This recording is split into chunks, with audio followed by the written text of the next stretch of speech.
Ang message sa awit mga igsoon, sa tanang butang sa atong kinabuhi, wala ni rason nga dili nato pasalamatan ng Ginoo. Pagkanta na ko niya sa atong Vice President sa ICCYO, Brother Jeremy Javier, and supposed to be kasama natin si Brother Jeffrey, na to ang National Youth President, pero kay tungod sa short na time, tapos medyo nag-aberya mo ang schedule, o to kami na unang unta may karoon supposed to be, pero kay wala ditugod sa ginawang upat, manandungan na lang, nasaan pa. Hallelujah.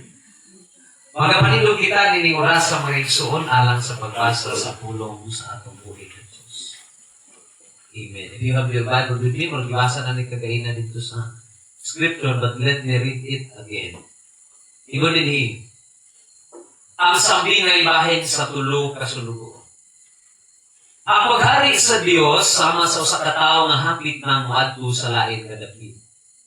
Busa gitawag niya ang iyang mga sulugoon ug gitugyan kanila ang iyang kwarta aron ginegosyo nila. Ang matag sa kanila gitagaan niya sumala silang abilidad sa pagnegosyo.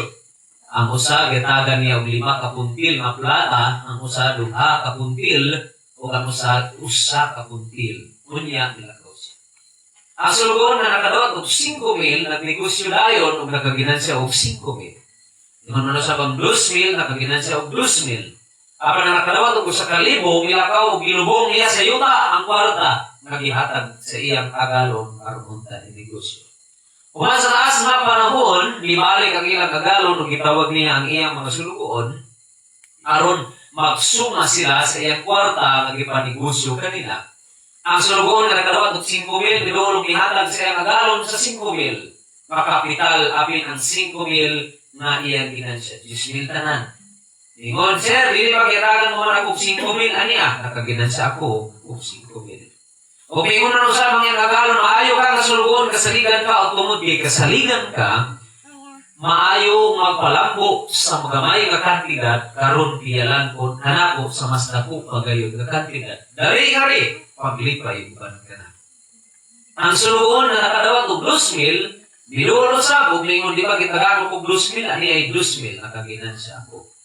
Mingon na siya sa susamang paagi, sa himo niyang sulti ngadto sa nakadawat og 5,000. O gihay binulo sa nga sulugoon na nakadawat og 1,000, mingon, sir, maluan ko nga isog ka, o ko'y kaluoy. Tungod niini, namuha ka na sa ani, bisan dili ikaw ang nagtanong. Kung namuha ka sa ginansya, maghihaguan sa uban. Busa, hadong ako. O gilubong ko na lang sa yuta ang imong kwarta. Aliya ka ron, ibalik ko kiti. Mingon ang iyang agalon, dautan ka o tapulan na sulugon. Nahibalo ka man, di ay na namuha ako sa ani, bisan ako, ang dili akong nagtanong kung namuha ako ganansya, maghihaguan sa uban. Gibangko mo na lang punta ang akong kwarta, aron sa akong pagbalik, makuha ko lapit na ang iyang tubo. Karon, ingon siya sa uban ng masugon, sige, kuhaan ninyo ang iyang kwarta, o ihatag sa sulugoon na lunay 10,000. Kay ang kasalikan, hatagan pagayod, aron udaghan pa ang gitugyan kaniya. Apan ang dili kasalikan, bisan ang gamay na gitugyan kaniya, kuhaon pa ang sulugoon na walay kakuslanan, ilabay sa gawas dito sa kagigit. Diin mo hilak siya o pagkagod ang iyang mga. Mauna niyang hukom sa mga unfaithful na mga stiya. Father in heaven, as we come to you tonight, nagpabos kami sa mong kaugaling mo nung ilang ay ikaw may tagiya sa among kinabuhi. Without you, we are nothing. Kung wala ka, wala kami mahimo. Kung wala ka, asa kami padulo. Mao nga ikaw ang among kinabuhi. Samtang magpalayan kami sa iyong mensahe, itugot ang espirituhanong kaalam kahibalo pagsabot, maabot sa among kinabuhi. Kung hihiling taliwala sa kongregasyon, mabati na mo iyong pagkakiso. And Lord, let it be in the name of Jesus. Mabisan ang kaaway, dili makasamok niling orasa. Let there be no distraction from the enemy in Jesus' name of Nazareth. Anong imong pulong may mong epektibo sa among pagpabitaw. Huwag na kami makutlok ng mga pagtulunan, huwag hindi mo palanggo sa among pagpabitaw. Padayon kami amahan, ng alagad gamitan mightily, not by might, not by power, but by Spirit, saith the Lord. Sa pagpadayon kami, ako nag-aampo, at nulay revival sa matagusang kasing-kasing. You will manifest yourself tonight in this revival fellowship. Dayon ka ang tanang among isalig mo. In Jesus' name. Amen.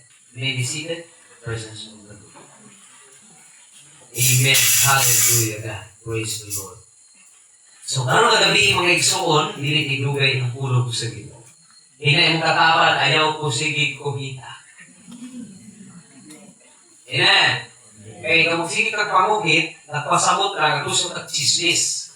We are inside the church, pinagbabawal po natin, na sige kang pamugit. Gusto ka sa kuman. Karena nga ay kinay, painit ang masimba. Karena wala, magunlay na buta. Nagdalagay kang lutaw, mapamuna-muna, inay mong katapat. Ayaw sana ipalayo. Okay? Hallelujah. Atong paginawa ng puno sa Diyos. Sa gawas, ngayong gabi. Hello? Salamat guys, manihapon na nabusugin ko. Ngayong gabi, pag-usap sa gawas. Ngayong gabi. Itingog na gabi. Praise God. Diris po ba? Muna. Bantay lang mo kasi mag-ino. Diris sa sulod, ngayong gabi. Diri nga side, ngayong gabi. Diri. Sa akong likod. Praise the Lord. So this moment, may gusto natong iskutan. Gusto natin ito yung tema? Calling of stewardship. Or should I say, a call for faithful steward. Amen. Hallelujah. Kaya kaning word na stewardship, kasabot ba kung kabalo ba maani ko sa inyong word na stewardship? Kaning word na stewardship, diskutan ni siya sa English, something being given by an authority to manage, to take over, to take care, o to muhold sa property of someone. Amen. So ngayon tawag ka ng steward, sa Bisaya, sinaligan. Amen. Dito sa lain na version, sulugoon. Ngayon dahil kang steward, ikaw ang gitugyanan sa mga tunag. And when we talk about call, gitawag, pagtawag, or something, pag-aghat, na dunay na imong pilihan. Amen. So I'm going to talk about this moment, adunay tawag ang Diyos sa matag-usa na mahimong pilihan. Amen. Kaya ang people man kamo karon ang mahimong gitawag sa Diyos para mahimong steward. Are you ready to be a steward? Makontrol ba ninyo yung sarili? Ako, pastor, steward yun ko. Pilihan yun ko. Amen. So, kini nga story na atong ibasa sa Igsoon, dito sa Matthew chapter 25, verse 14 down to 30. Kung sa hindi ka situation din, ang usa ka tagiya sa balay, dato siya, nagkakwarta, maayos ang pagpuyo. And then, naglakaw siya kay kanina negosyante, hindi magpuyo. Hindi sila yung mga negosyante din. Sila ka ng mga ay mga baliga.